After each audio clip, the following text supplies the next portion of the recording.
Hi guys, good evening sa inyong lahat. Eto, nakaready na matulog yung bata, matutulog na kami. Alam niyo ba guys, ang buhay namin mag-ina, ganito lang. Umiikot lang sa apat na sulok ng aming bahay, ng aming kwarto. Lalabas, lalakad ng konti, pasok na naman sa kwarto, tapos lalabas mamaya, kakain. Ganyan lang buhay namin. Pagka kami lumipat na doon sa bahay namin, ang gagawin ko doon, magtatanim ng mga gulay, prutas, ganun lang gagawin ko doon. Kaya maraming salamat sa inyong mga pag-subaybay sa aking video. Dahil kasi yun lang ang alam kong pamaraan ng aking video.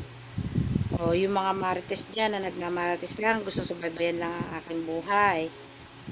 Welcome kayong lahat dito sa aking vlog. Subaybayan nyo ang buhay ko hanggang sa makatapos na yung bahay namin, hanggang sa makalipat na kami. Welcome kayong lahat. Wala sa inyo nagbabawal. Tuloy po kayo sa aking tahanan at panoorin nyo na rin at wag nyo na rin skip ang aking ads. Ganun lang yun guys, diba? Nung una, itong pag-vlog ay aking ano lang to, libangan. Parang, yun nga gaya ng sabi ko dati nung nauna, sabi ni Mr. sa akin, Mami, sabi niya, mag-reels ka, ganyan. Ako, hindi ako nag-ano, hanggang sa na, ano na ni Meta yung aking account. Hanggang ngayon na, tuloy-tuloy, hanggang sa ngayon, binigyan niya na ako ng ads, kaya maraming salamat. Kung kumita ako, salamat. Kung hindi, okay lang din po sa akin.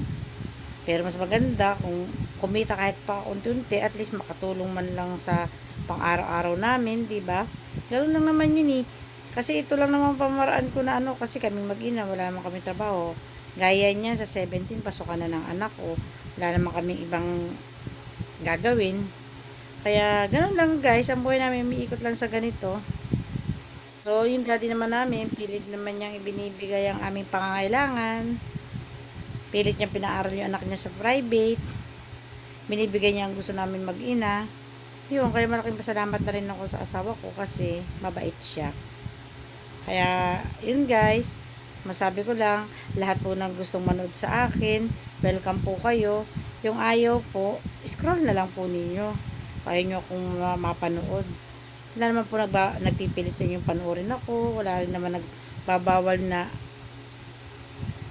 panoorin ako, scroll. Sige, kung ayaw nyo, scroll nyo lang po ang aking video, wag nyo panoorin, ganun lang po iyon. Kaya, masasabi ko pa rin sa inyo, maraming salamat sa inyong pagsubaybay sa aking mga video, na kahit na yun aking mga binibidyo lang din sa ibang ano, malaking pasalamat kasi sinusuportahan nyo sila dahil yun ang pamamaraan ng aking alam. Okay, bye bye guys. Good evening sa inyong lahat. Good night to all. Sweet dream.